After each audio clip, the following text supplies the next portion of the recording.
ভাই সব মানুষের হায়াত মওতের কোনো স্থিরতা নাই। আপনারা আমাকে ভালোবাসেন,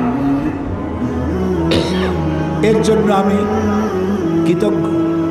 আমি আপনাদের কাছে দোয়া চাই, যেদিন আপনাদের কানে যেদিন খবর আসবে সাইদি নাই, একদিন ইতিহাস থেকে আমিও হারায় যাব।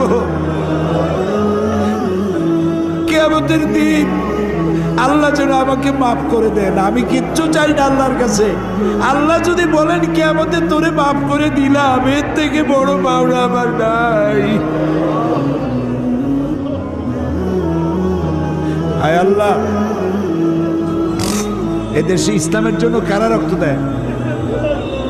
আল্লাহ, এ জমিনে ইসলামের জন্য কারা মার খায়? এ জমিনে ইসলামের জন্য রাস্তায় রাস্তায় জীবন দেয় কারা? তুমি কি চেনো না?